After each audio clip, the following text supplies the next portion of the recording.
Dans la méditation précédente, en considérant le message du Seigneur à cette église en Asie, nous avons vu que la chose qui occupe la place prééminente en importance et en valeur pour le Seigneur lui-même, c'est le témoignage de la vie.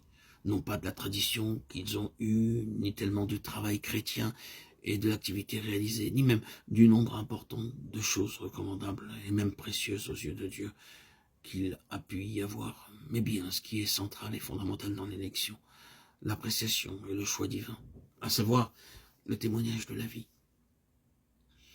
Dans le premier chapitre de ce livre, le Seigneur est présenté comme celui qui est vivant, celui qui était mort, mais qui est désormais vivant au siècle des siècles, celui qui tient les clés de la mort et du séjour des morts. Relevé à présent entre les morts, il est montré maintenant parmi les 7 chandeliers d'or qui sont les vases de son témoignage.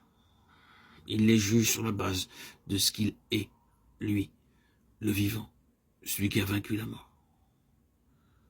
Ce qu'il découvre et révèle dans ses églises est la mesure de ce qui a été perdu de son témoignage. Cela vaut plus à ses yeux que ce qu'il a trouvé parmi eux comme intérêt, sollicitude, activité pour lui-même et pour sa cause. Il montre les choses qui ont administré un coup à ce témoignage et les nomme. Ces choses, il faut le dire, qui ont supplanté cette pleine expression de ce qu'il est, lui, le vivant. Ainsi, s'il met en évidence ce qui est pour lui plus précieux que toute autre chose, plus que toutes les autres choses réunies ensemble, à savoir la vie spirituelle en plénitude, en puissance, en manifestation, en impact et en témoignage. J'aimerais revenir dans l'Ancien Testament avec cette pensée pour montrer d'une manière plus convaincante combien le Seigneur veille jalousement sur la vie et quelle est sa relation avec elle. Il est nécessaire de revenir au tout début de la Bible, où vous trouverez qu'immédiatement il y a eu cette désobéissance initiale par laquelle le péché est entré, l'homme est tombé de sa position privilégiée en relation avec Dieu, et dès qu'il est sorti de l'état pour lequel Dieu l'avait créé, la question de l'arbre de vie arrive. Après le jugement sur le serpent, sur l'homme et sur la terre, Dieu prend une mesure de précaution au sujet de l'arbre de vie.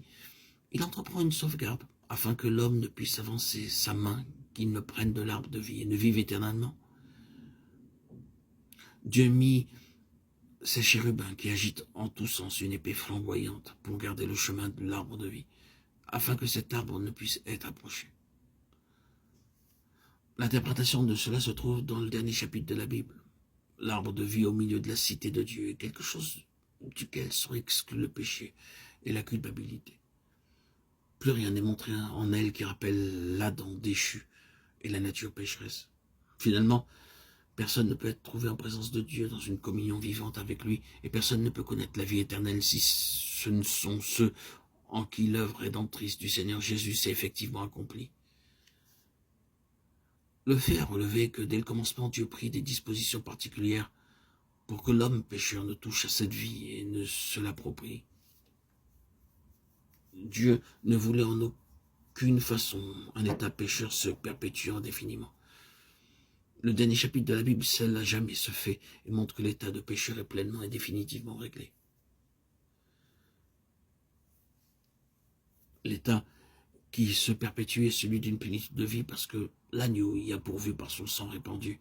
Le livre de l'Apocalypse rend clairement compte de cette chose. Si au commencement de ce livre nous pouvons dire à celui qui nous aime, qui nous a délivrés de nos péchés par son sang, alors à la fin de ce livre nous pouvons nous trouver dans la cité, buvant gratuitement de l'eau de la vie et vivant dans la pleine puissance de cette vie, non pas comme invité à boire, mais comme vivant dans cette plénitude, parce que je présume que l'épouse qui dit vient n'est autre que ceux qui sont invités à venir.